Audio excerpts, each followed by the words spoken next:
Bismillahirrahmanirrahim. Assalamualaikum warahmatullahi wabarakatuh.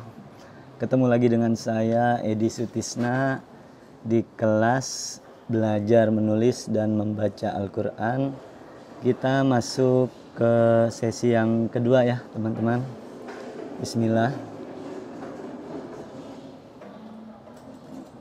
Sesi yang kedua itu fungsi-fungsi Al-Quran. Jadi Al-Quran ini punya berbagai macam fungsi. Al-Quran bukan sekedar pajangan, Al-Quran bukan sekedar dibaca, tapi Al-Quran memiliki fungsi yang utama dan yang terbesar ialah yang pertama ialah Al-Quran itu fungsinya sebagai sumber ajaran atau hukum Islam yang utama. Jadi Al-Quran ini memiliki fungsi yang paling utama ialah sebagai ajaran atau hukum-hukum Islam. Hukum-hukum yang pasti akan terlaksana karena hukumnya langsung bersumber dari Allah Subhanahu wa Ta'ala. Hukum-hukum ini menyangkut secara detail untuk individu, untuk lingkungan, untuk masyarakat, untuk negara, bahkan hukum-hukum untuk di dunia. Ya. Jadi hukum yang ada di Al-Quran itu sangat amat komplit.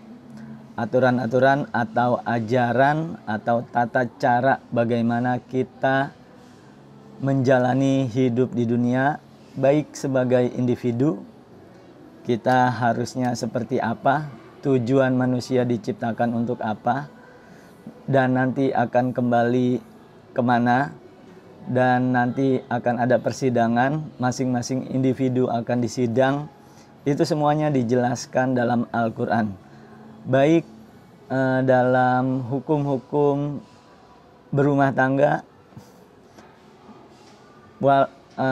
termasuk juga hukum dalam bermasyarakat, kita harus bagaimana dalam bergaul di masyarakat, dan hukum-hukum negara juga mencakup bagaimana kita membuat suatu negara, mengelola suatu negara, termasuk hukum-hukum yang ada di dunia antar negara. Itu semuanya ada di dalam Al-Quran. Masalah nanti ada yang tidak tertarik atau memiliki sumber hukum selain Al-Quran, itu beda lagi. Nah, Al-Quran ini sudah menjelaskan bagaimana tata cara kita hidup di dunia, baik secara individu, keluarga, masyarakat, bernegara, bahkan di dunia antar negara. Itu sudah dijelaskan dalam Al-Quran. Selanjutnya fungsi Al-Quran ialah sebagai konfirmasi atau informasi terhadap hal-hal yang tidak diketahui oleh akal. Nah, banyak hal-hal yang terjadi di dunia ini tidak masuk akal. Nah, ini Al-Quran mengkonfirmasi bahwa kita hidup di dunia ini bukan hanya manusia, tapi ada jin, ada malaikat, bahkan setelah mati ada kehidupan lain. Nah, ini tidak bisa dicerna oleh akal, maka Al-Quran mengkonfirmasi hal-hal tersebut bahwa itu adalah benar. Manusia nanti setelah hidup di dunia akan hidup lagi, namanya kehidupan akhirat. Dijelaskan juga oleh Al-Quran, dan nanti di sana ada namanya padang mahsyar. Di sana juga ada persidangan.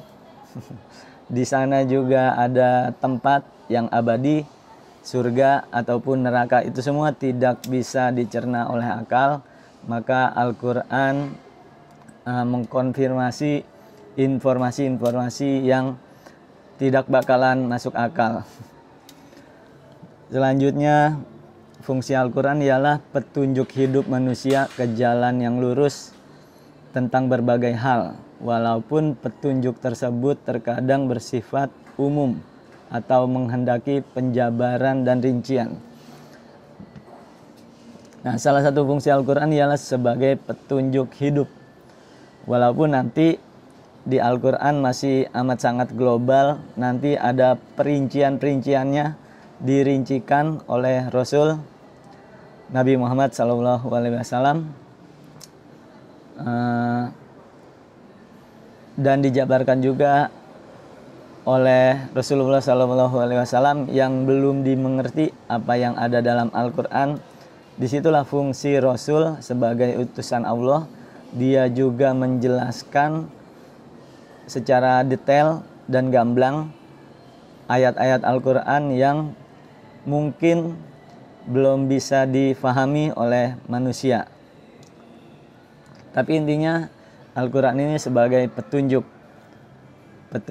untuk jalan yang lurus. Terkadang kita tidak tahu mana jalan yang benar dan mana jalan yang salah. Nah, Al-Quran itu memberi petunjuk. Ini jalan yang benar dan ini jalan yang salah. Selanjutnya fungsi Al-Quran sebagai pengontrol atau pengoreksi ajaran-ajaran masa lalu, yaitu di Injil, Zabur, dan Taurat. Salah satu fungsi Al-Quran ialah sebagai koreksi bagi ayat-ayat Allah juga yang diturunkan sebelumnya, yaitu Injil, Zabur, dan Taurat. Di dalam Injil sudah banyak perubahan-perubahan, seperti Nabi Isa dianggap sebagai Tuhan.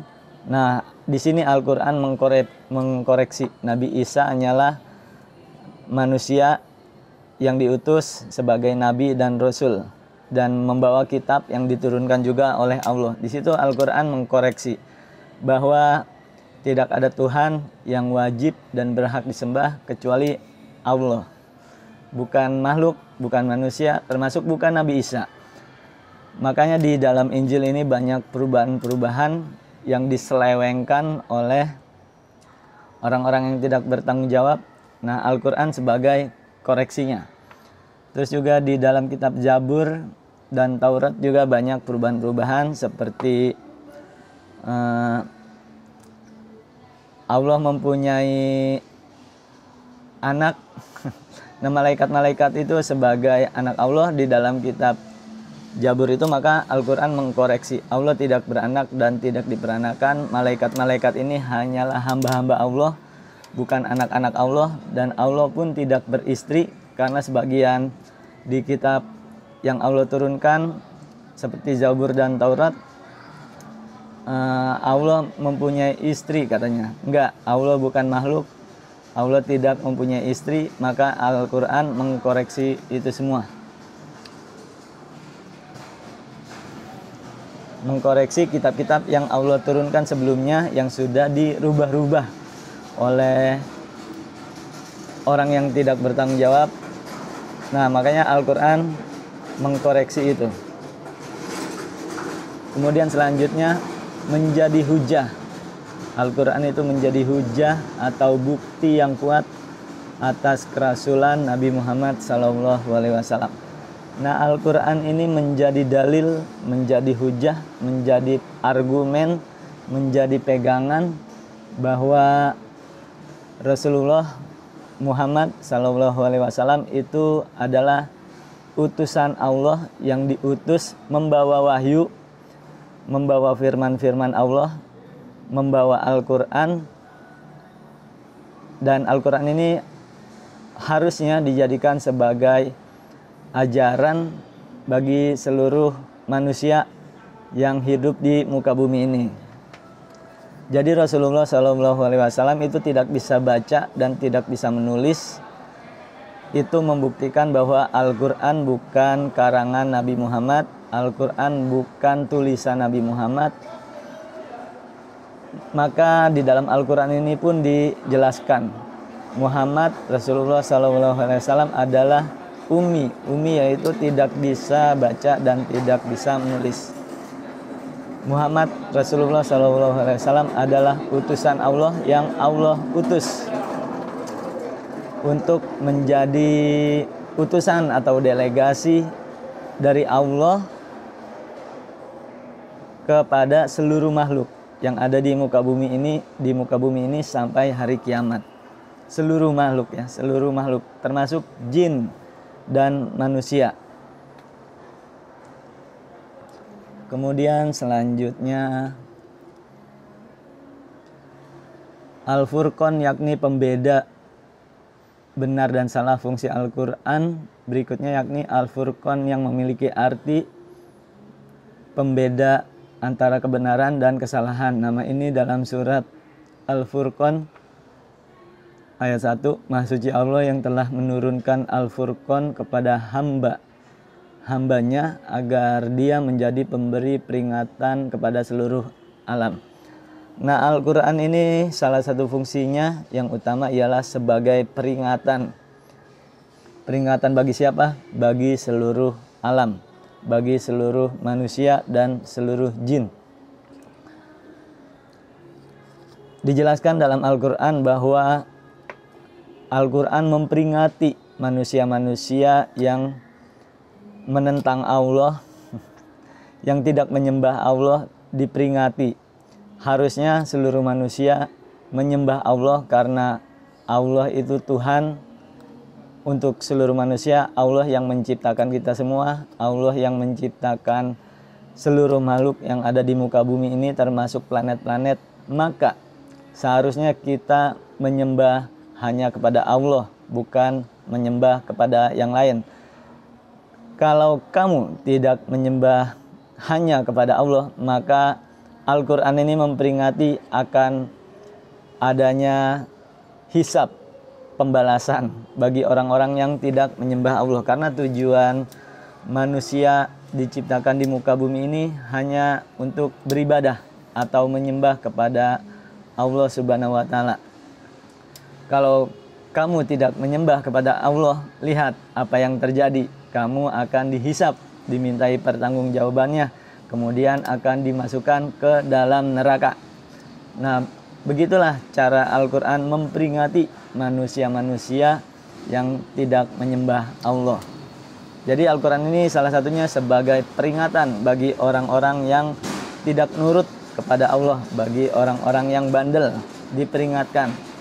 Mumpung kamu masih hidup, harusnya kamu menyembah Allah.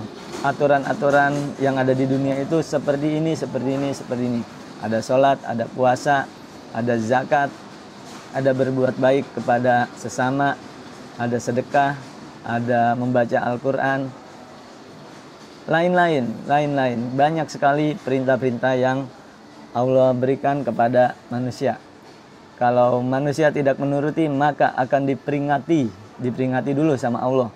Jadi nanti ketika di akhirat tidak ada lagi debat-mendebat, karena sebelumnya seluruh manusia, seluruh jin juga sudah diperingati oleh Allah. Harus mengikuti jalan yang lurus, bukan jalan yang sesat. Jadi Al-Quran ini sebagai peringatan bagi orang-orang atau makhluk-makhluk lain seperti jin.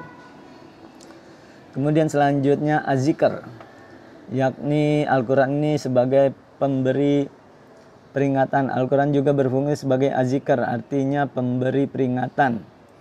Az-Zikr, hal ini bahkan secara tersirat juga disebutkan pada ayat sebelumnya. Sesungguhnya kamilah yang menurunkan Az-Zikr, dan sesungguhnya kami benar-benar memeliharanya.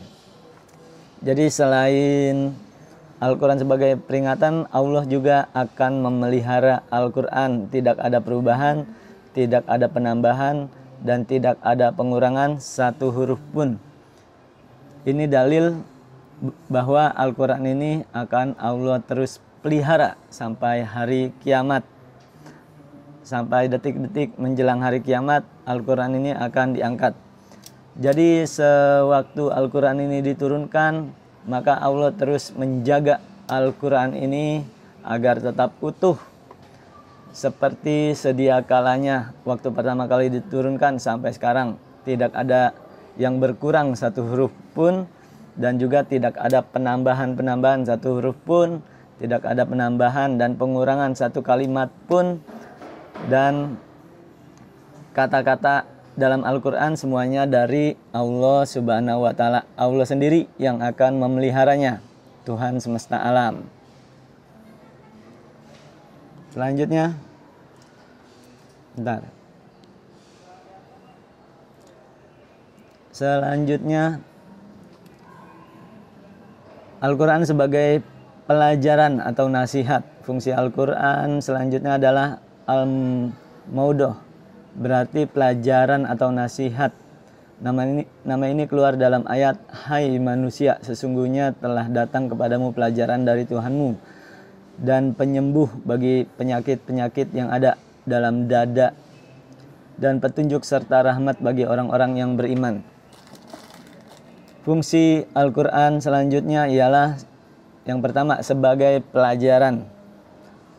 Karena di dalam Al-Quran juga banyak pelajaran-pelajaran yang bisa dipetik untuk kita semua dan untuk kedepannya sampai hari kiamat.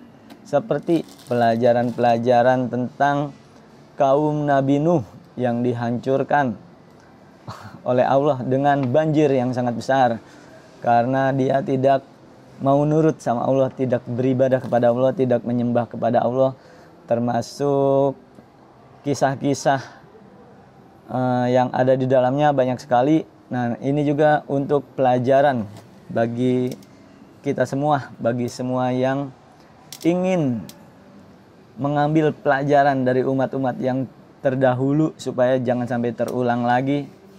Ada kaum Nabi Lut yang dihancurkan karena LGBT.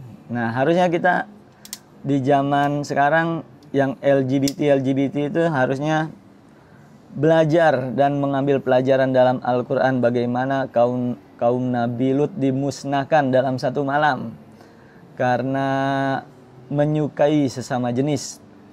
Dan juga ada kisah Fir'aun, raja yang zalim, yang menganggap bahwa dia itu Tuhan. Allah hancurkan, Allah tenggelamkan di laut. Tuh ada tuh muminya di Mesir, masih ada muminya atau jasad Firaun di Mesir di museum. Itu juga harusnya menjadi pelajaran. Termasuk juga kisah Ashabul Kahfi, pemuda yang Allah giring ke dalam gua, ditidurkan sama Allah 309 tahun. Itu juga harusnya menjadi pelajaran bagi kita. Jadi fungsi Al-Quran ini juga sebagai pelajaran dan juga nasihat-nasihat untuk kita. Bagaimana caranya kita hidup sesuai dengan apa yang Allah inginkan. Dan juga salah satu Al-Quran sebagai penyembuh bagi penyakit-penyakit yang ada di dalam hati. Ya, termasuk kesirikan itu juga termasuk penyakit yang ada di dalam hati. Iri, dengki itu juga penyakit-penyakit hati. Hasad, penyakit-penyakit hati. Nah, itu semua ada obatnya di dalam Al-Quran. Termasuk kalau kita membaca Al-Quran, maka Al-Quran ini juga ada keberkahan di dalamnya. Maka hati kita akan sembuh. Penyakit-penyakit hati terutamanya. Yang utama itu penyakit syirik, menyekutukan Allah, itu penyakit hati.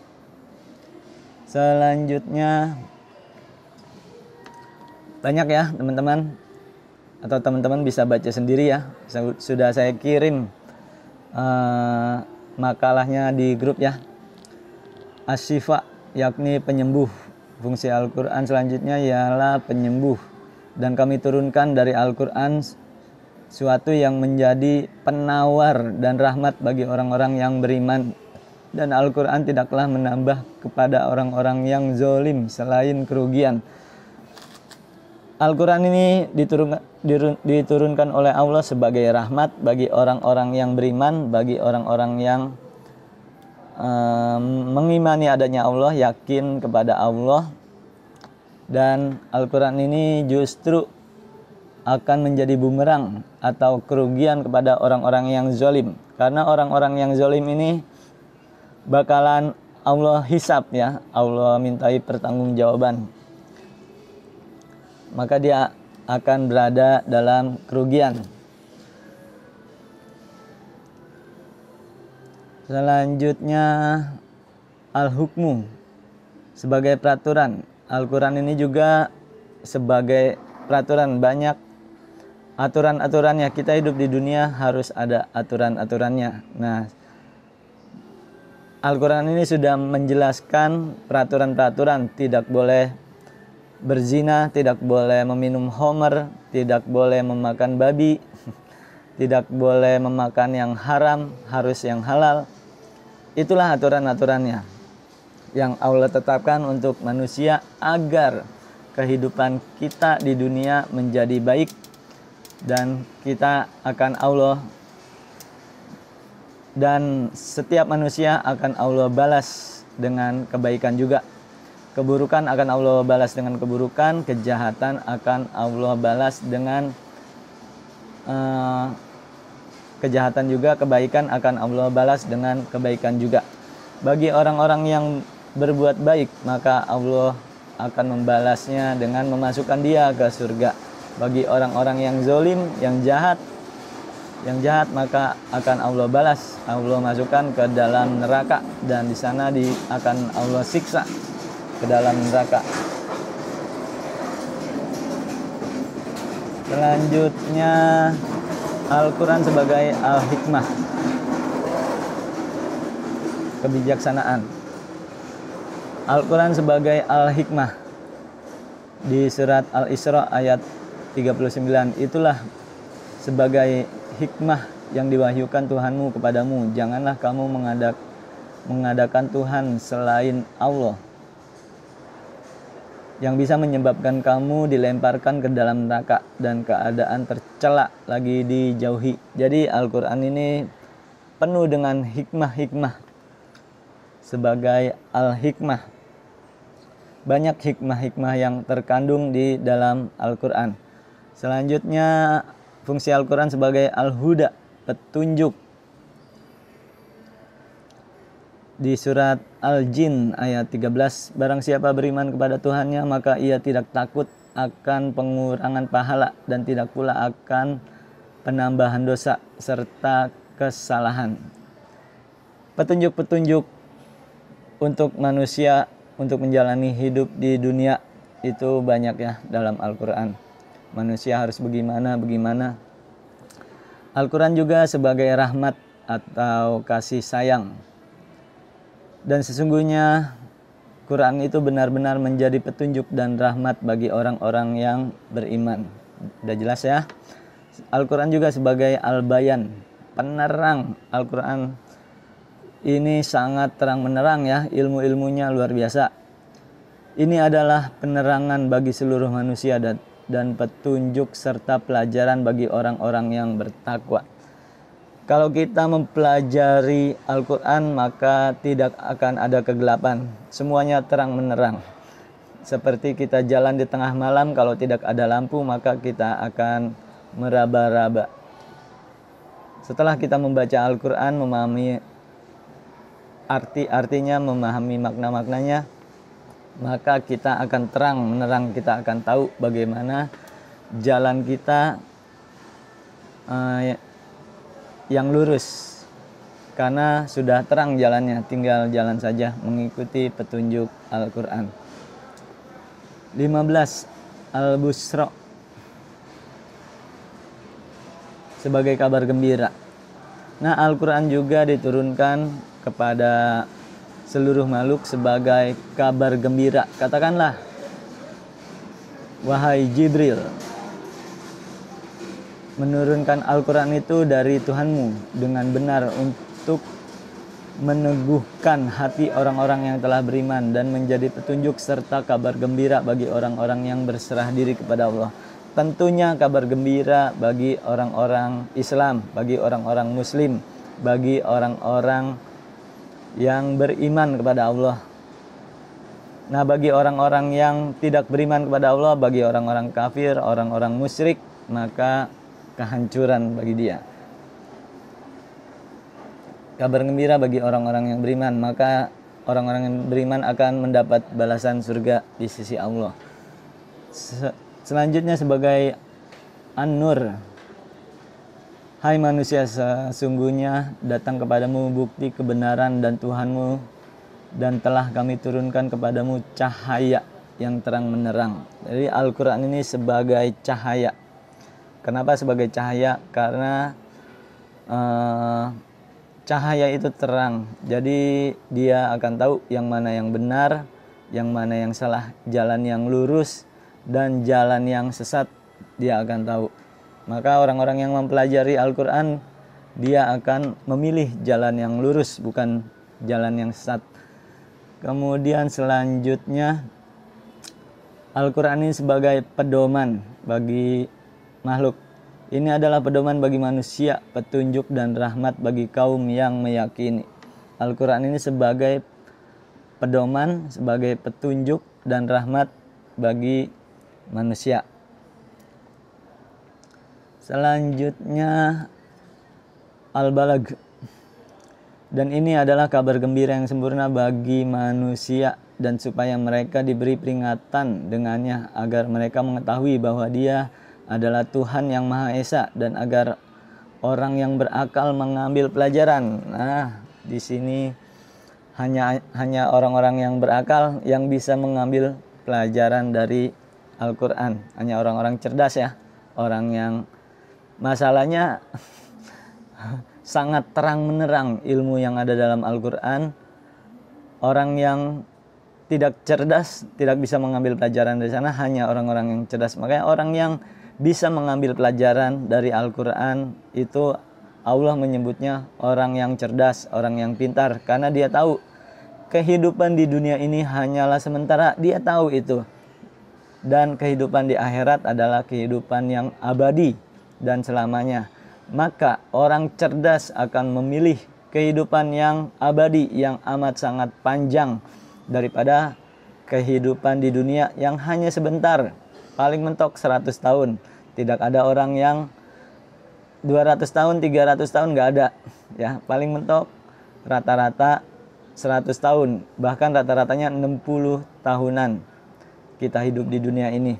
Sesudah itu meninggal, maka di akhirat adalah kehidupan yang abadi. Maka hanya orang-orang yang pintar saja yang faham dan mengambil kehidupan akhirat daripada kehidupan di dunia yang sementara. Kemudian selanjutnya Al-Quran sebagai al-ilmu, sumber ilmu pengetahuan. Karena menjadi sumber ilmu dalam Islam. Ilmu pengetahuan bukan pengetahuan dunia ya, pengetahuan akhirat. Karena kalau pengetahuan di dunia cuman berpikir doang ketemu dunia. Kalau akhirat harus ada wahyu. Nggak bisa dengan cara berpikir. Kehidupan akhirat itu harus ada wahyu dari Allah, yaitu Al-Quran. Harus mempelajari Al-Quran. Kalau di dunia bagaimana cara menciptakan listrik tinggal mikir. Bagaimana ya, begini dicoret-coret ada rumus-rumusnya, maka terciptalah listrik. Bagaimana cara membuat mobil, tinggal dipikirin cara membuat mobil, ini ada ini dicoret-coret jadilah mobil. Kalau ilmu akhirat tidak bisa dipikirkan, tidak akan sampai otak manusia. Maka ilmu yang dimaksud adalah ilmu akhirat.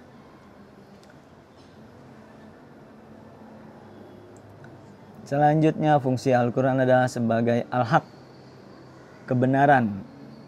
Al-Quran al-haq karena semua ajaran Al-Quran mengandung kebenaran. Semua yang ada dalam Al-Quran ialah kebenaran, termasuk yang tidak masuk akal, kayak kisah Ashabul Kahfi yang Allah tidurkan, pemuda yang Allah tidurkan selama 309 tahun, itu tidak masuk akal. Tapi cerita ini nyata adanya dan kebenaran. Cerita-cerita Fir'aun juga itu kebenaran. Pokoknya semua yang ada dalam Al-Quran ialah kebenaran. Al-haq, sesungguhnya ini adalah kisah yang benar. Kemudian takziroh, sumber pelajaran dinamakan dengan al-takziroh, dikarenakan Al-Quran merupakan sumber pelajaran bagi mereka yang ingin bertakwa, sebagaimana dalam surat Al-Haq, sesungguhnya Al-Quran itu pelajaran bagi orang yang bertakwa. Ilmu dan pelajaran Al-Quran ini. Selanjutnya al-urwah al-wusta, tali penguat, karena ia bagaikan tali yang sangat kuat. Al-Quran ini seperti tali yang sangat kuat. Barang siapa yang berpegang pada tali tersebut, maka ia akan selamat, sebagaimana dalam surat Al-Baqarah ayat 2. Dia telah berpegang teguh pada tali yang sangat kuat, yang tidak akan bisa putus. Jadi Al-Quran ini sebagai tali yang amat sangat kuat, tidak bisa goyah, tidak bisa putus. Siapa yang memegang tali ini, maka dia akan berada dalam tali yang sangat kuat. Al-sidqa, ajaran kebenaran. Al-Quran ini ialah ajaran kebenaran, dan orang yang membawa kebenaran yaitu Nabi Muhammad SAW, dan orang yang membenarkannya, maka itulah orang-orang yang bertakwa. Jadi Al-Quran ini membawa ajaran kebenaran, bukan ajaran dusta. Selanjutnya al-adl, keputusan yang adil. Al-Quran juga banyak keputusan-keputusan yang adil. Adanya surga, adanya neraka, itu adil. Karena yang masuk surga itu dengan amalannya, ya, dilihat amalannya. Setelah catatan amalnya lebih banyak daripada keburukannya. Yang masuk neraka pun adil. Yang masuk surga adil, yang masuk neraka adil. Sudah dijelaskan dalam Al-Quran. Al-Quran ini ialah banyak keputusan yang adil, seperti juga ilmu tentang ahli waris. Allah membagi warisan itu kepada laki-laki 2, kepada perempuan 1. Itu sudah Allah putuskan melalui Al-Quran, dan itu adil. Laki-laki dapat 2, adil. Perempuan dapat 1, adil. Kemudian yang terakhir menyeru kepada kebenaran. Nah, Al-Quran sebagai penyeru kepada kebenaran. Ya Tuhan kami, sesungguhnya kami mendengar orang yang menyeru kepada iman. Al-Quran itu menyeru kepada kebenaran. Jangan dekati zina, jangan minum khamr, jangan mencuri. Mencuri itu harus ada qisasnya. Terus kemudian banyak seruan-seruan Al-Quran, sholat, ya, membayar zakat, berhaji, itu juga seruan-seruan kepada kebenaran. Demikian teman-teman, insya Allah kita sambung lagi. Semoga bermanfaat. Wassalamualaikum warahmatullahi wabarakatuh.